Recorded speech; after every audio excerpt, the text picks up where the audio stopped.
This is Andrew here with Tower Electric Bikes, and today I'm going to show you how to swap a tire on your Tower Electric bike. So today we have a fresh brand new Beach Babe front wheel here, and we're going to be swapping it for a black version of the tire, give the bike a little bit of a different look. So first thing you're going to want to do is you are going to want to let the air out of the tire. Now this one's pretty low already, but I may let a little bit out just to make life a little bit easier on me.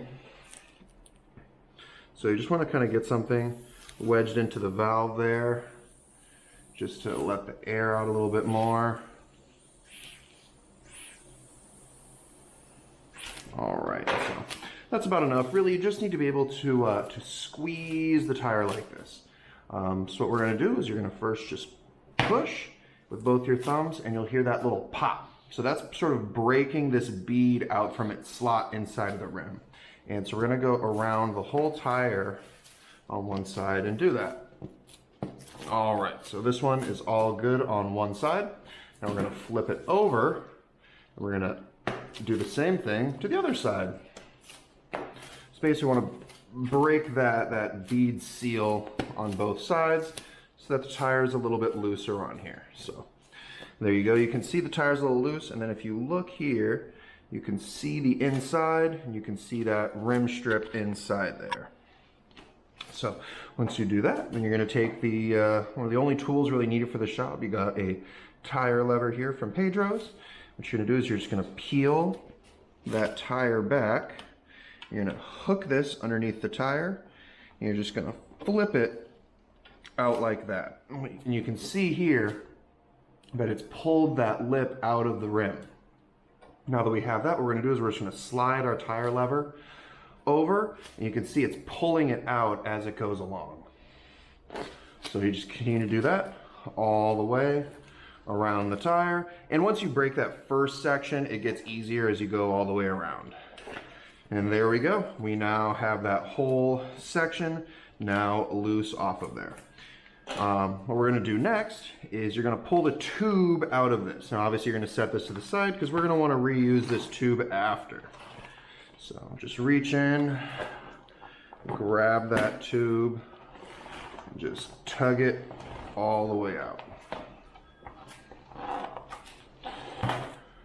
Oops, I accidentally did a little bit of the next job. So the next part of it was we have to pull the other lip out. Now as I was pulling the tube out, it already sort of did that for me. So once that other side of the lip is out, you can see the whole tire just comes right apart for us. So now that you have your bare rim, it is time to get the new tire mounted on there.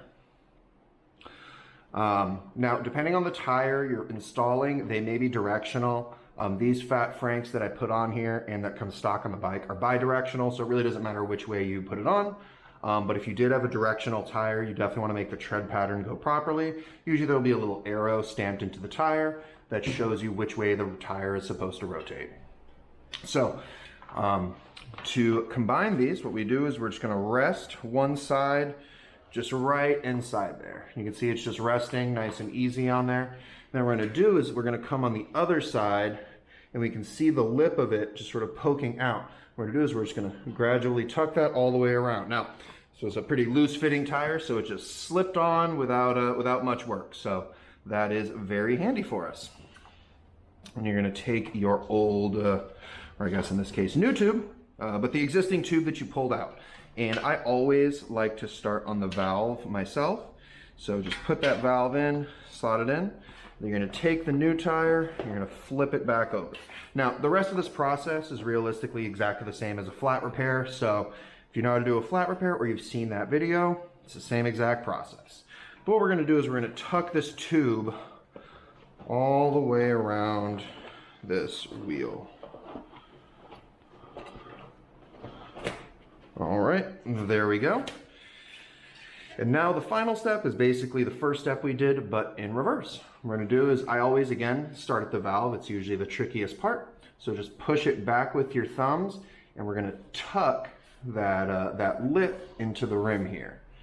So just go all the way around and tuck it in. Now as you go, it's going to get more stiff, and usually when you get to the far side, usually be a little tough. So there's a few things you can do to get this side tucked in a little easier.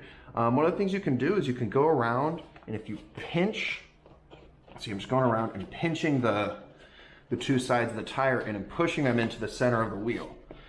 And you can see as I get to the other end, it gave me a little bit more pull and allows me to snap all the way around. Now, realistically, I just by feel, I can tell I can just push this over with my thumbs. But what if, you know, it's too stiff and you can't do it with your hands? What we're gonna do is we're gonna take our tire lever again, and instead of pulling this way, what we're gonna do is we're gonna flip this tire lever around so the hook side goes inside. What we're gonna do is we're gonna slip it underneath this tire so that the lip is hooked onto the rim of the tire, or the wheel. Now what we're gonna do is we're just gonna pull this up and snap it into the wheel, easy peasy. Now, one of the last things you wanna do, obviously, is you wanna peel this back on the side that you tucked in and make sure you don't see the tube.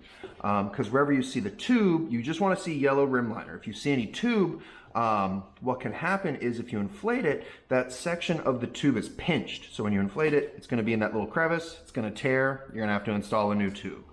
So just pull it around, check there's no tube. If there is tube, all you're gonna do is take your tire lever, pull that section of tire out, and then flip it back in, and it should be perfect for you. Now this one is all good to go.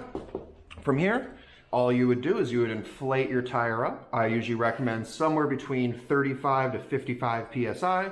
If you're like myself and you're on a little bit of the bigger side, I would strongly recommend going up to the upper range, you know, somewhere between 50 to 60, just because there's gonna be a little more weight and you wanna have a little more pressure and support on the bike. And that is all you need to do to install a new tire on your Tower Electric bike.